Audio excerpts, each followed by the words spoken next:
Radhika daily ব্লগে আপনাদের সবাইকে স্বাগত। আশা করছি সবাই ভালো আছেন, সুস্থ আছেন। আমিও ভালো আছি। আজকে আপনাদের সাথে শেয়ার করব basic fried rice with fry chicken. এই রেসিপিটি আমি কিভাবে তৈরি করছি চলুন আপনাদের সাথে শেয়ার করি। প্রথমে চিকেন কিমা লাগবে।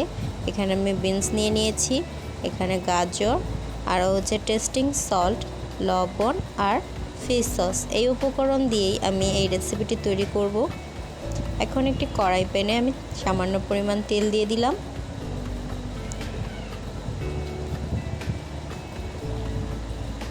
এখন কিমা করে রাখা চিকেনটাকে দিয়ে দেব। হালকা করে চিকেনটাকে ভেজে নেব।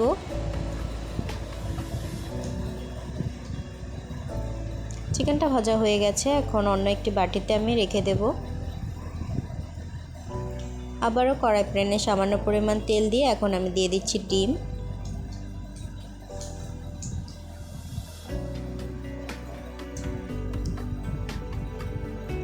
ডিমটিকে নেড়ে চেড়ে হালকা করে ভেজে নেব।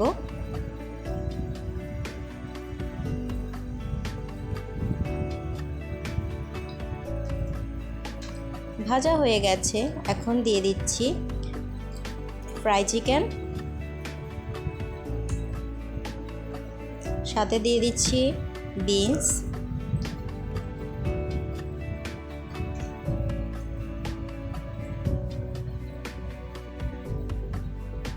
এখন দিয়ে দিলাম গাজর কুচি।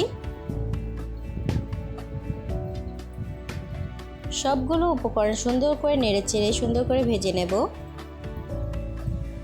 ভাজা হয়ে গেছে, এই পর্যায়ে আমি আগে থেকেই সিদ্ধ করে রাখা ভাত দিয়ে দিচ্ছি এখানে।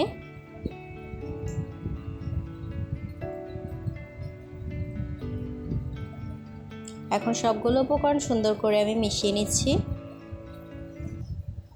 মেশানো হয়ে গেছে, এখন আমি 1.5 চামচ পরিমাণ টেস্টিং সল্ট,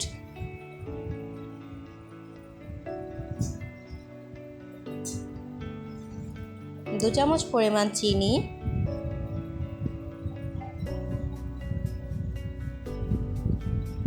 3 থেকে 4 চামচ পরিমাণ ফিশ সস দিয়ে দিব। খুব কম উপকরণ দিয়ে খুব অল্প সময়ের মধ্যেই এই ফ্রাইড রাইসটি আপনারা তৈরি করে নিতে পারেন। এই ফ্রাইড রাইসটি টেস্ট একদম রেস্টুরেন্টের টেস্টের মতোই হবে। আপনারা অতিথি আপ্যায়নে অথবা যে কোনো ওকেশনে এই ফ্রাইড রাইসটি ট্রাই করে দেখতে পারেন। আমাদের ফ্রাইড রাইসটি একদম তৈরি হয়ে গেছে। এখন আমি অন্য একটি বাটিতে চিকেন নিয়ে নিয়েছি। এখানে দিয়ে দিলাম আদা রসুন বাটা, এখানে পরিমাণ মতো লবণ, এখানে 1 চামচ পরিমাণ মরিচ গুঁড়া, আধা চামচ পরিমাণ ধনিয়া গুঁড়া, একটি ম্যাগি মশলা,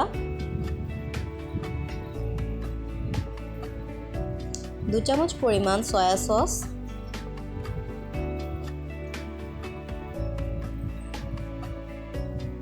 এখন সুন্দর করে সবগুলো উপকরণ মেখে নেব।